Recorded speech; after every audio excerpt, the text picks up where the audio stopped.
이해를 구하는 말씀이고, 자, 오늘부터 이제 금요일마다 야고보서에 대한 말씀을 드리려고 합니다. 이 야고보서는 우리가 보통 이제 그 서신이지만 서신도 이렇게 좀 그룹을 나눈다고 그럴까요? 그래서 바울 서신, 또 혹은 목회 서신, 또 옥중 서신, 그리고 오늘 우리가 이제 읽는 이 본문 말씀, 이 서신은 공동 서신이라고 이렇게 얘기를 해요. 공동 서신.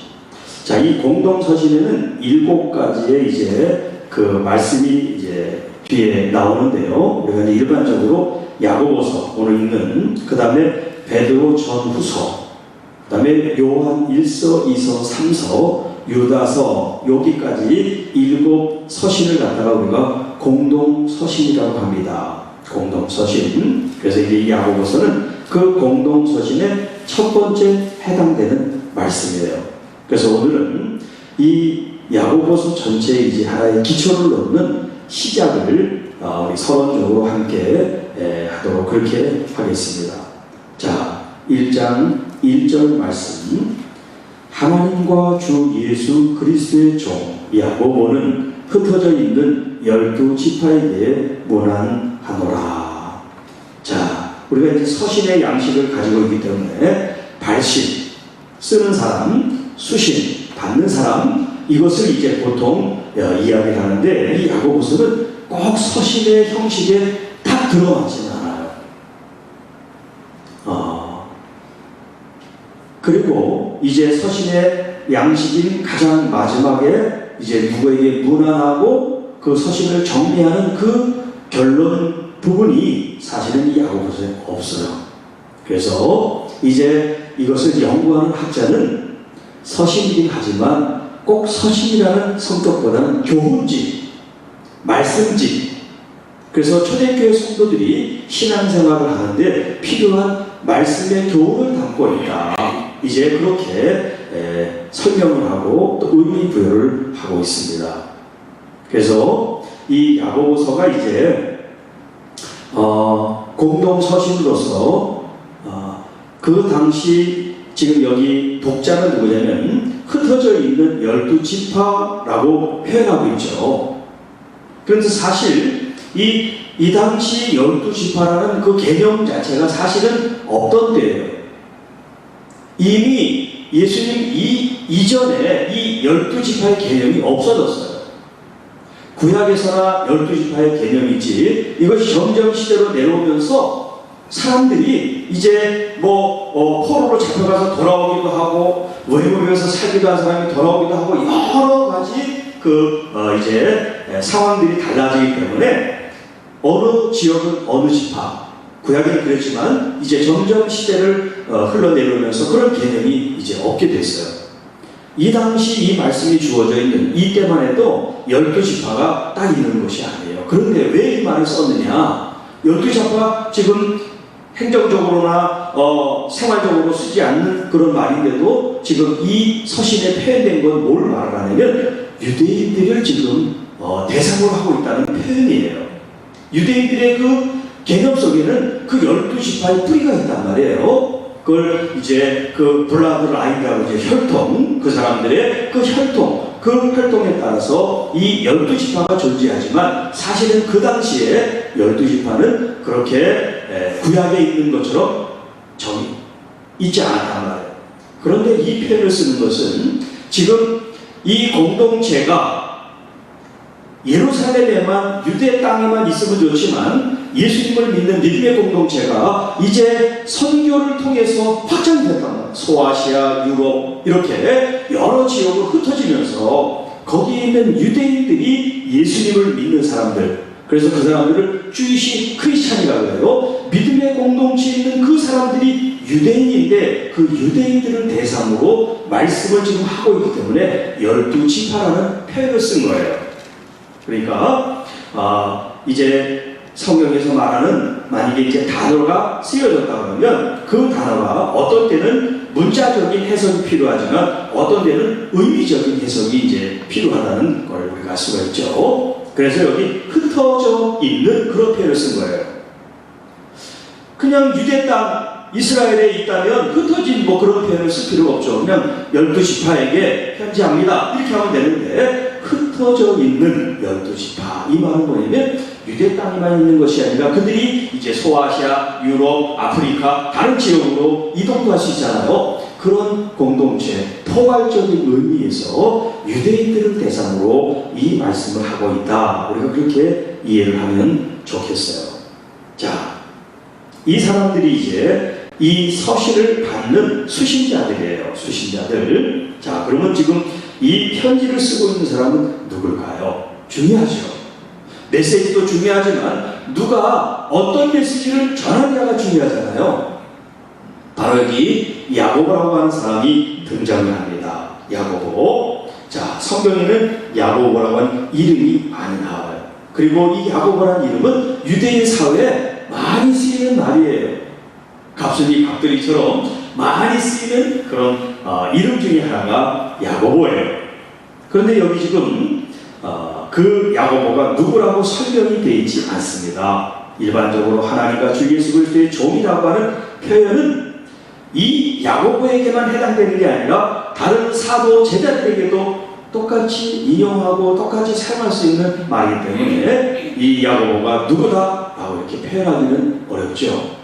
자, 그래서 이제 학자들이 이 야고보가 누군지 연구를 이제 합니다. 그래서 몇 가지 이제 이 야고보에 대한 설명을 하고 있는데요. 첫째는 예수님의 제자 가운데 있는 야고보가 있어요. 여러분이 잘 아는 세베대 아들과 알페오의 아들이 야고보로 등장을 합니다. 그러니까 야고보가 예수님의 제자 중에 두 사람이 있어요. 그러니까 이 야고보가 예수님의 제자 중에 둘 중에 한 사람인가 보다 할 수 있잖아요.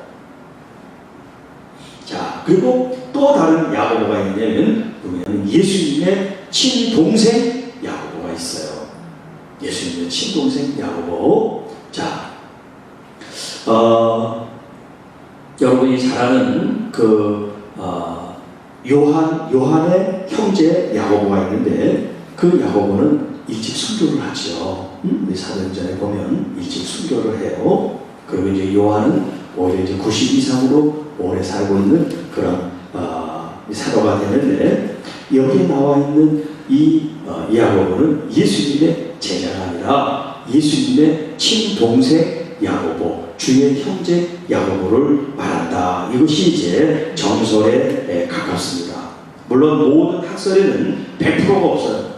왜냐하면 여기에다가 성경에다가 딱 부러지게 예수님의 친동생 야고보 이렇게 기록이 됐으면 모르지만 그런 기록은 찾아볼 수 없기 때문에 우리가 100% 딱 확정 지지를 못해요. 이따가 이제 연대에 대한 얘기도 하지만 이 성경에 대한 말씀은 우리가 이렇게 아주 과학적으로나 정확하게 그렇게 딱 얘기를 할 수가 없어요.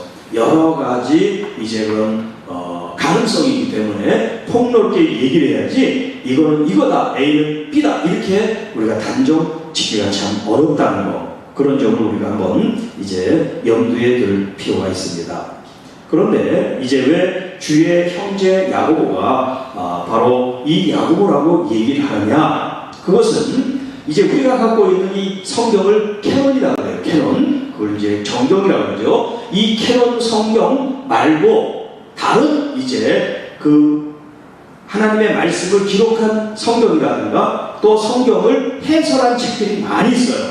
초대교회에 성경만 있는 게 아니라 이 성경을 토대로 설명을 해놨다든가 또 다른 편지를 가지고 이 본문을 인용했다든가 많은 문서들이 지금 역사적으로 존재한단 말이에요. 우리가 이제 성경만이 아니고. 그렇기 때문에 이제 성경을 연구하는 사람들은 성경만 가지고 하는 것이 아니라 그 당시 1세기 예수님이 이제 십자가 지신 이후의 기록들을 그걸 찾아가지고 고고학적으로 그 큰 문헌을 찾아가지고 그걸 문서를 연구하고 그걸 이제 책으로 만들고 하는 그런 작업들을 이제 한단 말이에요. 자, 그 중에 이제 어떤 책들이 있냐면 12사도를 통해 이방인들에게 교훈으로 준 교훈집이라는 게 있어요. 디다케라고 하는 교훈집이 그 당시 있었는데 이제 그런 교훈집, 또 여러분이 그 바울과 바나바 우리가 사도행전에 배우죠. 그 바나바의 서신이라는 게 있어요. 성경에는 바나바 서신이 없죠. 그런데 이제 이 외적으로 보면 바나바의 서신도 등장을 해요. 그리고 초대교회 교부였던 아그나티우스라고 하는 사람의 서신도 있고, 또 허마스라고 하는 사람의 목자서도 있고, 이런 여러 가지 이제 문헌이 등장을 하는데, 거기에 이 야고보서가 바로 예수님의 동생 야고보라고 이제 인용을 많이 하고 있다는 거예요. 그래서 그런 성경들을 우리가 종합해서 이제 볼 수가 있다.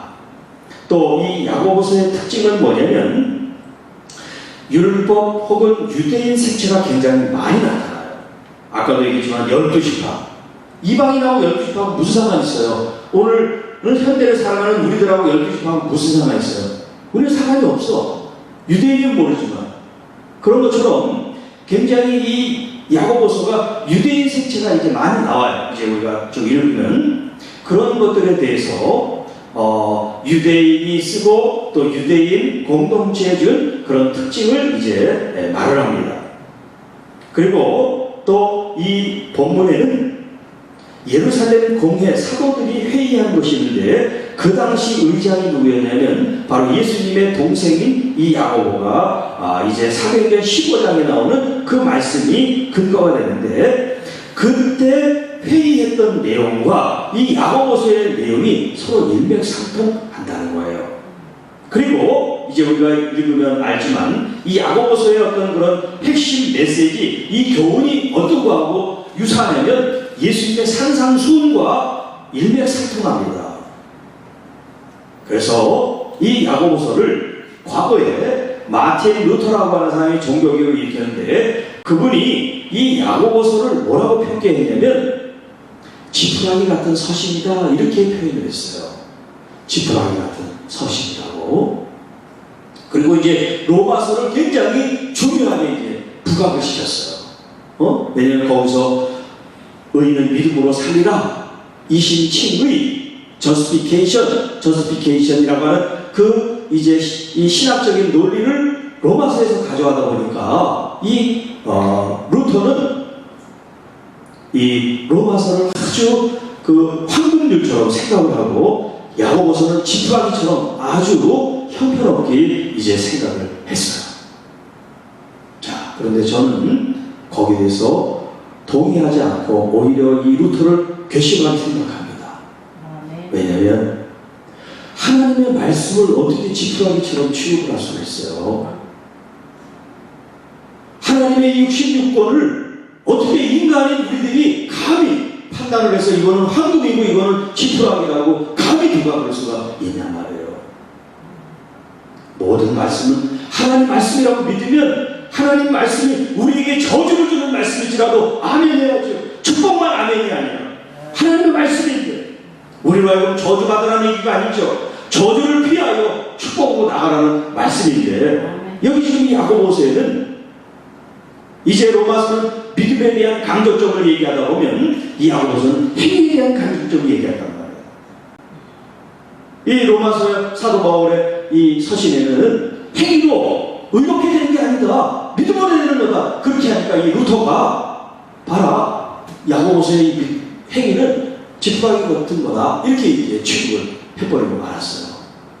자, 이제 이 믿음과 행위에 대한 문제는 이제 나중에 이 본문을 하면서 제가 더 자세하게 말씀을 드리도록 하고, 오늘은 이제 서론적인 거니까 그걸 이제 하기 위한 기초 작업을 지금 하고 있는 거예요. 자, 그러면 이 본문이 쓰여져 있는 연대, 언제 쓰여졌냐, 이게 이제 굉장히 중요합니다. 왜냐하면 이 쓰여진 시기에 따라 이런 어떤 이 해석 혹은 이 말씀의 배경들, 이런 것들이 달라질 수 있게 되는 거예요. 자, 일반적으로 이 야고보서가 언제 쓰여졌느냐, 이제 학자들이 통일을 해서 말하는 것은 49년, 지금 우리가 이제 서기잖아요. 지금 이제 우리가 2020년이, 그러니까 이 2020년 서기인데 49년부터 한 60년 정도로 잡아요. 그러니까 예수님께서 30년 공생에 33년 사시고 돌아가셨잖아요. 그러면 40년, 50년이면 불과 한 18년, 20년도 채 안 되는 그 상태에서 이 서신이 쓰여졌다는 거예요. 물론 그 전에도 다른 책들이 이제 쓰여져 있긴 하지만 여기 야고보서는 예수님이 십자가 지고 돌아가신 이후에 적어도 한 20년 그 근간에 쓰여진 책이다라고 얘기를 해요. 그래서 이런 시점으로 보면 로마서는 사도 바울이 언제 썼냐면 57년에서 58년 3차 전도 여행을 마칠 때 썼다고 얘기를 하거든요. 그러면 그렇게 얘기를 하면 이 야고보서가 빨라요? 로마서가 빨라요? 그렇지, 야고보서가 빠르지. 이거는 50년에 써여 있고 얘는 57년, 58년에 썼으니까 로마서가. 그런데 어떤 학자는 60년 혹은 120년, 126년 그때부터 잡는 사람이 있어요. 굉장히 그 뒤로, 후대로. 응? 자, 아까도 제가 얘기했지만 우리가 연대들 말할 때나 뭘 말할 때 하나님의 말씀이 그대로 확정적으로 우리에게 정보를 제공하면 그걸 변할 수 없죠. 바꿀 수 없고 그것을 받아들이면 돼요. 그러나 이 성경은 언제 썼다는 얘기를 하지 않습니다. 어떤 성경도 몇 날 며칠 언제 썼다 그런 표현이 없어요. 그 말은 뭐겠어요? 우리가 이것이 쓰여진 때는 있지만 그 때가 언제라고 영어로 fix 한다는데 꼭 확정질 필요가 없다는 걸 말해주는 거죠. 다만 우리가 연구를 위해서 이것이 50년 정도에 쓰여졌는지 아니면 60년 정도에 쓰여졌는지 아니면 120년 이후에 써졌는지 그런 학적인 필요를 위해서는 필요하지만 우리 일반 성도들이 그걸 이게 50년에 써졌나 60년에 써졌나 그걸 가지고 조마조마하면서 연구하고 찾고 그럴 필요가 없다는 얘기예요.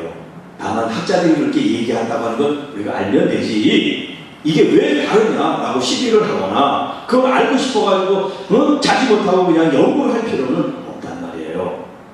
성경이 말하고 있지 않으면 우리가 꼭 알지 않아도 되는 그런 이유 때문이다 그렇게 생각하고 말씀하신 것에 더 우리의 마음과 생각을 집중하면 되겠다라는 그런 말씀이에요. 자, 그러면 이 야고보서가 어떤 목적을 가지고 쓰여졌겠죠? 왜 이 성경이 지금 쓰여졌는가라고 하는 거예요. 무엇보다 이게 중요하잖아요. 어떤 목적을 가지고 이 메시지가 지금 기록되어 있고 오늘 우리까지 전하게 되었나 하는 거예요. 자, 아까도 이제 로마서랑 잠깐 이제 비교를 했습니다만 로마서는 교리적인 측면이 강해요. 교리. 그러니까 교리, 도구마라고 하는 것은 우리 가르침의 진수라고 할 수 있어요. 가르침의 진수. 가르침의 핵심 내용이 포함되어 있는 게 도구마 교리서예요. 그런데 이 지금 야고보서는 교리서가 아니라 아까 말한 교훈서야, 교훈서. 자, 우리가 이제 쉽게 좀 단순하게 비교를 하면 교리가 중요해요? 교훈이 중요해요? 교리가 중요하지. 여기서는 교리가 중요하다고 얘기를 해도 괜찮아요. 당연한 거니까. 교리와 교훈을 비교할 때 교리가 훨씬 중요하지. 교리를 바탕으로 교훈이 나오니까. 그렇다고 해서 이 교훈이 그러면 가치가 이 교리보다 떨어지냐? 그 말이 아니에요. 왜? 이 교훈은 하나님의 말씀입니다. 세상적으로 비교할 때 교리가 있고 가르침 이런 교훈이 있다면 당연히 교리를 우리가 우선시하고 최고라고 생각하고 비교를 할 수 있지만 교훈과 교리 이 모두가 다 하나님으로부터 온 것이기 때문에 어떤 건 우수하고 어떤 건 열등하고 어떤 건 황금 같고 어떤 건 지푸라기 같이 그렇게 여겨서 안 된다. 그게 제 지론이에요. 동의하십니까? 우리가 그걸 기본적으로 깔고 있어야 로마서가 중요한데 왜 야고보서를 하지? 이런 생각을 할 수가 있단 말이에요. 물론 시간이 되면 나중에 이제 하겠습니다만 이 야고보서의 그동안 가치를 많은 사람들이 이제 뭐라 그럴까 좀 약화시켰다 그럴까? 왜냐하면 이 루터가 지푸라기 서신이라고 그러니까 별로 주목을 하지 않는 거예요. 그런데 이 야고보서는 아까 말한 이 실천적인 면, 교훈적인 면, 우리가 살아가는데 어떻게 성화의 삶을 살아가는 이것에 대한 말씀이기 때문에 현대를 살아가는 우리들에게 이런 교리, 독과적인 것보다 이런 교훈적인 말씀을 통해서 내 자신과 교회가 어떻게 하면 이 사회와 이 세상에 더 하나님 말씀으로 성숙하고 성장한 모습으로 열매를 맺느냐, 그게 굉장히 중요한 관건이에요. 그동안 우리 한국교회가 이 도구마 교리에 치중이 돼 있었어요. 그래서 캘비니즘이 어떻고 구원이 어떻고 이제 그런 측면에서 많이 이제 말씀을 전하다 보니까 무엇이 따라주지 않으면 구원받은 우리들이 구원받은 사람으로서의 삶의 열매에 대한 말씀이 약하다 보니까 이게 이율배반적이고 믿음 따로 생활 따로 삶이 괴리 현상이 나타나는 그런 생각들, 그런 삶의 열매 모습들이 이제 이게 양산이 돼버린 거예요.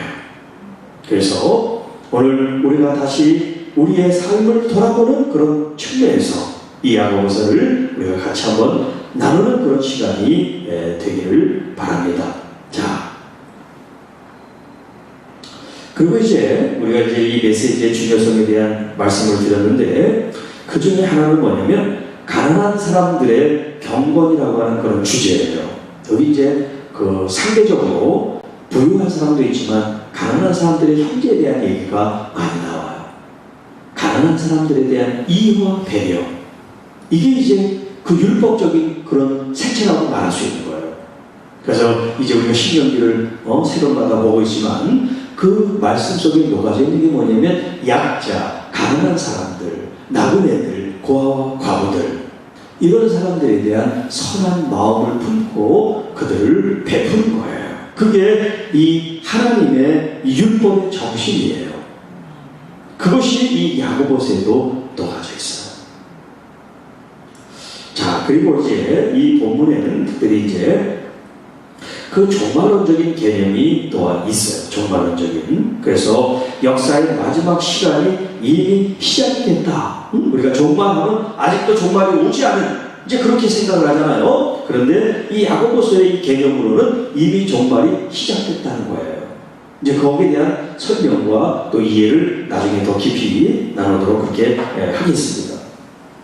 또 이런 종말에 따라서 주님의 오심, 재림이죠. 그리고 심판과 영원한 구원에 대한 그런 말씀들도 있어요. 그러니까 물론 꼭 이게 교훈 이렇게 딱 둘러 나눠가지고 여기는 교리가 없는 것처럼 얘기할 수가 없는 거죠. 이 안에도 교리가 있고, 또 로마서에는요 실천이 없는 게 아니에요. 로마서 11장까지는 교리적인 면이고 12장부터는요 실천적인 것도 이 로마서에 있어요. 그러니까 아까도 얘기했지만 단정적으로 얘기를 하면 안 된다는 거야. 이거는 교리책, 이거는 뭐 교훈책, 이렇게 우리가 딱 이렇게 문자르듯이 할 수가 없는 거예요. 이 속에도 이런 내용이 있고 이렇게 포함이 되고, 다만 더 이제 부각하고 더 이제 우리에게 강조점이 조금씩 다른 거죠. 그런 이해를 가지고 여러분들이 이제 이 로마서를 읽으면 더 이해가 쉽게 되고, 또 어떤 점에 대해서 우리가 더 가치를 가져야 되는가, 그런 점을 여러분들이 생각할 수가 있겠습니다. 자, 다시 한번 이제 본문으로 돌아와서 이 야고보가 주님의 형제인 야고보라고 했는데 그 자신을 이제 묘사하고 있는 이 말씀을 함께 나눠볼게요. 하나님과 주 예수 그리스도의 종. 물론 이것은 사도 바울도 이런 표현을 쓰고 있죠. 아까도 얘기했습니다만 이것은 이 야고보만의 묘사가 아니에요. 그 자신만의 전유물이 아니에요. 다른 사도들, 다른 제자들도 이렇게 말을 할 수가 있고, 오늘날에도 우리에게도 목회자들이나 사역자들이나 우리 성도 여러분들도 이 표현을 얼마든지 사용할 수가 있습니다. 사용할 수가 있어요. 꼭 목회자들만 그리스도의 종, 하나님의 종이 아니에요. 우리 모든 그리스도인들이 다 하나님과 예수 그리스도의 종인 줄로 믿습니다. 자, 여기 이제 종이라고 하는 이 말, 이제 둘루스라고 하는 표현인데, 종, 노예, 이제 이런 표현인데요. 자, 이 종이라고 하는 이 표현에 어떤 의미가 이 원문에 담겨 있냐면, 영어로 제가 한번 얘기해 볼게요. 본드 서번트라고 하는 그런 표현을 써요. 본드 서번트. 여러분, 본드, 우리가 본드, 접착제 있죠. 본드. 이 서번트는 종, 노예를 가리켜요. 자, 본드 서번트하고 그냥 서번트하고는 달라요. 물론 이 서번트, 종이라는 이 자체에 이제 주인에게 결속되고 종속되어 있는 그런 의미를 하고 있지만, 거기에 본드라는 말이 하나 더 첨가하면 뭐냐면 더 강력해진 종이 되는 거예요. 왜? 과거의 종은요, 우리가 생각하는 개념하고 좀 달라요. 종도 자유로운 종이 있었어요. 자유로운 종. 꼭 옛날 쿤타키테르처럼 종하면 끔찍도 못하고 막 도망가고 막 죽이고 막 그렇게 무시무시한 생각을 하는데, 과거에 자유로운 그런 이 사회적 신분이 보장되어 있는 종들이 있었단 말이에요. 그런데 여기 말하는 본드 서번트는 그런 자유가 없어. 완전히 속박되고 예속된 그런 종을 말하는 거예요. 자, 그런데 자유로운 의미에서 종이라는 개념과 자유는 없는 예속되고 속박된 종, 이 두 가지 개념이 있어요. 근데 이 두 가지 중에 아무거나 선택할 수가 있어. 그런데 이 야고보가 선택한 이 종의 개념은 뭐냐면 완전히 예속되고 속박된 종의 개념을 지금 쓰고 내가 그런 종입니다 라고 표현하고 있다는 거예요. 자, 이 차이를 여러분들이 잘 아셔야 돼요. 예를 들어서 오늘날 우리 목회자들이나 사역자들, 선교사님들, 이런 일꾼들이, 하나님의 청지기들이 나는 종이야, 좀 내 스스로 자유를 누릴 수 있는 종이라는 개념을 가지고 있으면 그 사람의 삶은 주님께도 충성하지만 자기 자신의 삶의 여가와 또 그 자기의 삶을 윤택하게 할 수 있는 그런 여지가 거기에 담겨 있을 수 있죠. 왜? 자유롭게 하나님께서 넌 자유로운 종으로 살 수 있어 라고 말씀하시니까. 그런데 하나님께서 그렇게 너는 본드 서번트다 그렇게 말씀하신 거잖아. 그 자신이, 내 자신이, 하나님 저는 제가 제 자신을 돌아보지 않고 자유가 없는 하나님께만 예속된 종으로 살겠습니다 라고 하는 그 삶의 의미는 답답한 걸 지금 말해주고 하는 거예요. 바로 이 사고는, 이 야고보는 지금 이 두 번째 개념을 가지고 하나님과 예수 그리스도에게 나는 내 스스로 자유할 수 있지만 자유를 찾지 않고 내 스스로 나를 부요하게 하지만 그 부요를 내가 원하지 않고 주님만을 섬기는 종으로 남기 원합니다 라는 개념이 이 속에 담겨 있다는 거예요. 자, 이 말씀 속에 저 자신도 이제 이 말씀을 여러분에게 전하기에 앞서 묵상을 하고 이 말씀을 제가 제 마음속에 이제 붙잡는 그런 마음을 갖고 여러분한테 이 말씀을 드립니다. 내가 자유가 있지만, 내가 할 수 있지만 우리 주님께 예속이 되고 주님께 속해 있는 것은 내가 종으로 노예로 속해 있는 것이 아니라 자유자지만 주님을 어떻게 하면 더 잘 섬기려고 세상에 눈 돌리지 않고 취미활동이나 다른 것에 내 시간을 뺏기지 않고 주님께 더 온전히 나를 헌신할 수 있을까 하는 그런 관점에서 여기 본 서번트라는 이 개념이 이 야고보 이 자신이 선택한 개념이다 라고 하는 거예요.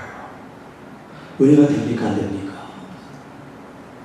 여러분 자신도 여러분의 시간, 여러분의 어떤 삶, 물질 모든 것이 여러분에게 자유로 주어져 있어요. 자유로. 그런데 여러분이 믿음 안에서 꼭 무슨 사역자나 풀타임 사역자는 아닐지라도 여러분 자신이 여기 있는 이 개념을 가지고 하나님 주신 시간, 하나님 주신 건강, 하나님 주신 물질, 하나님 주신 가족, 하나님이 주신 것을 내가 하나님을 위해서 쓰기를 원합니다 라고 하면 여러분 지금 이 두 번째 이 본드 서번트라는 개념으로 여러분이 하나님께 영광을 돌리는 거죠. 그러니까 이 일에 대해서 당신은 왜 첫 번째 개념이냐 두 번째 개념을 하지 않고 이렇게 얘기를 할 수 있어요 없어요? 없죠. 하면 안 되지. 이것은 그 자신이 하나님께 드리는 마음인데 왜 당신은 다른 사람 저런데 왜 당신이 이러니까 그런 얘기를 우리가 하면 안 된다는 거예요. 그건 스스로에게 주어진 몫이기 때문에 하나님과 나 사이에서 하는 것이기 때문에 우리가 거기에 대해서 판단할 필요도 또 평가해서는 안 되죠. 다만 그것으로 우리가 감사하고 또 기쁨으로 여기고 또 주님이신 은혜를 우리가 누리면 되기 때문에 그렇습니다. 자, 이제 이 말씀을 한번 읽고 전체적으로 정리하고 마치도록 그렇게 합니다. 하나님과 주 예수 그리스도의 종 야고보는 흩어져 있는 12지파에게 문안하노라. 하나님과 주 예수 그리스도의 종 야고보는 흩어져 있는 12지파에게 문안하노라. 이 야고보가 어떤 심정으로, 어떤 목적으로, 어떤 마음을 가지고 이 편지를 써내려가는지 이제 우리가 그 마음을 조금 알게 됐어요. 여러분 성경을 읽을 때 글자로 읽지 마시고 먼저 글자를 읽고 그 다음에 이것을 쓴 그 편지를 쓴 이 저자의 입장에서 한번 더 읽고 그리고 이 저자를 감동시켜서 성령께서 쓰게 하신 그 영적인 영감 성경의 그 터치하신 그것을 또 한번 읽는 거예요. 그리고 또 최종적으로 이제 여러분 자신이 이 말씀이 나를 읽도록 내가 읽었으니까 이제 성경이 여러분을 읽도록 여러분을 마음을 피워놓고 읽을 때 주님의 그 세미한 음성이 이 활자를 통해서 여러분 마음속에 귀에 여러분의 영혼을 울리는 하나님의 음성이 될 수 있기를 주님 이름으로 축복합니다. 기도하겠습니다.